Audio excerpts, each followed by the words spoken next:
Bonjour à tous, après le vent, le retour de la neige. Un nouvel épisode neigeux va toucher l'est du pays dès demain.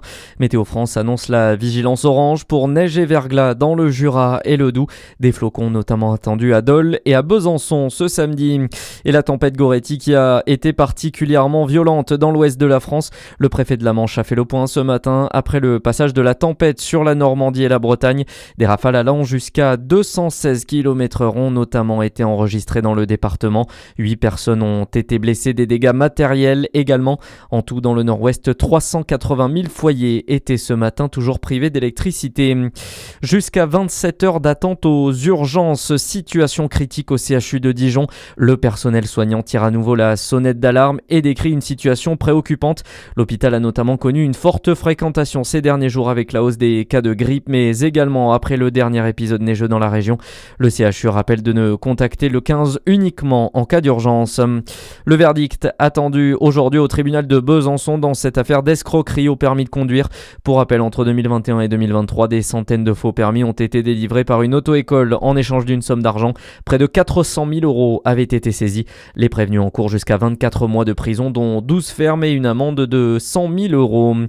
Si vous ne savez pas quoi faire de votre sapin de Noël, rassurez-vous, il est toujours temps de vous en débarrasser.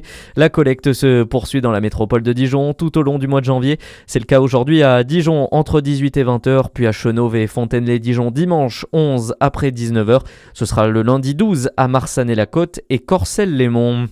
Dans le reste de l'actualité, la Suisse rend hommage aux victimes de l'incendie de Crans-Montana. Une journée de deuil national est organisée aujourd'hui dans tout le pays. On rappelle, 40 personnes sont mortes et 116 ont été blessées dans le sinistre qui s'est déclaré dans le bar Le Constellation la nuit du Nouvel An. Un hommage très attendu par les Suisses, comme nous l'explique Romain Carupt, journaliste à la RTS. Ce deuil de Crans-Montana, 7 jours plus tard, est encore évidemment de toutes les discussions. Quand on se balade dans la rue, quand on écoute les discussions aux tables.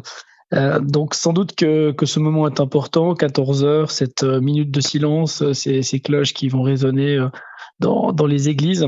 La page ne sera pas encore totalement tournée parce que la catastrophe est tellement grande avec autant de morts, autant de blessés, que ça durera encore longtemps, mais ça participera sans doute d'un processus de deuil. Une cérémonie est organisée cet après-midi à Martigny dans le canton du Valais.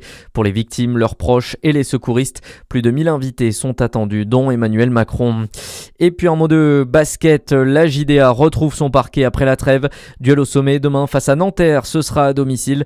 Les Dijonais qui sont actuellement 10e au classement de Betclic Elite. Le coup d'envoi, c'est à 18h ce samedi. À suivre la météo sur Fréquence Plus.